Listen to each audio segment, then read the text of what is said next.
안녕하십니까. 여러분들을 부자로 만들어드리는 보통인의 실전 모임을 담당하고 있는 조성호 소장입니다. 반갑습니다.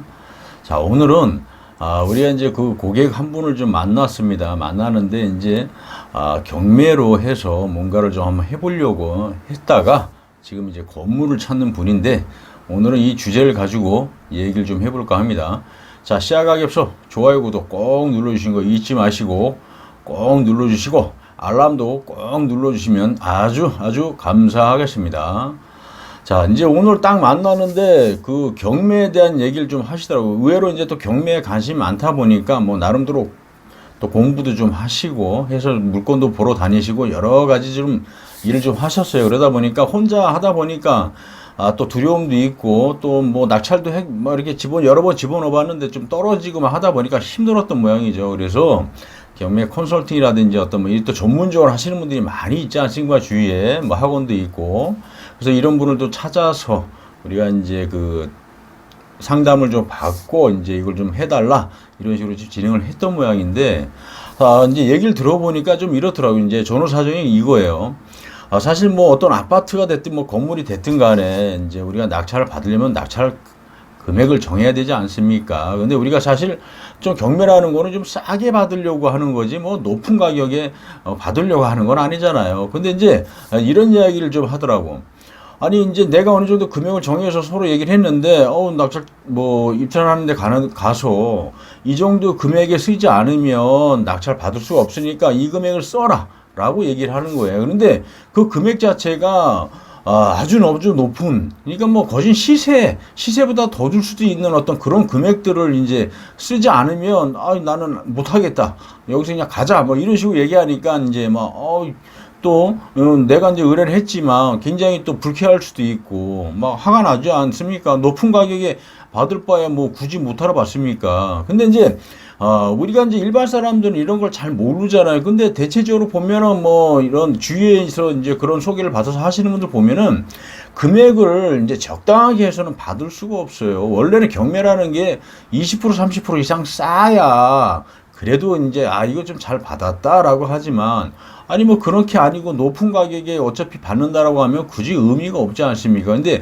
요즘은 높게 쓰지 않으면 특히 아파트 같은 경우는 절대 받을 수가 없습니다. 시세보다도 좀 높게 쓴다든지 경쟁자들이 많기 때문에 그러한 경우가 많이 있어요. 근데 이렇게 높게 써서 낙찰이 되면 뭐합니까? 거기에 뭐 컨설팅비, 대출 이자 비용, 뭐 수리비라든지 뭐 또 이사 비용이라든지 뭐 예를 들어서 또 뭐 양반이 뭐 안 나와 버티면 또 명도소송 하지 않습니까? 그러면 명도소송 비용 뭐 이런 여러 가지들이 비용이 들어가게 되면은 배보다 배꼽이 더 커진다는 얘기죠. 그래서 결국은 이분도 사실은 어느 정도 얘기가 됐을 때 그 금액을 갖고 했으면 좋지만 그 이상의 금액을 써라, 쓰지 않으면 안 하겠다 나도 이렇게 해버리니까 결국은 그걸 포기를 해버리고 저희 이제 이 건물, 이 상가 주택이 됐든 뭐가 됐든 이 건물 위주로 뭔가를 한번 해보기 위해서 이제 저희를 방문했어요. 근데 이런 얘기를 드린 이유는 그겁니다.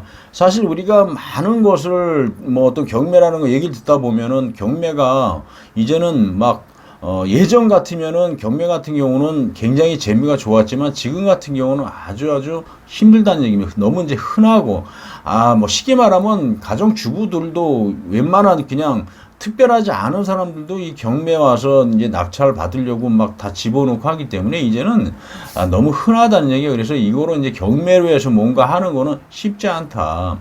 이런 걸 통해서 우리가 또 뭐 금매 같은 경우도 이제 막 찾는 경우도 많지 않습니까? 근데 이 금매 같은 경우도 어떻게 보면 굉장히 어려운 거예요. 이게 말은 참 아주 쉽습니다.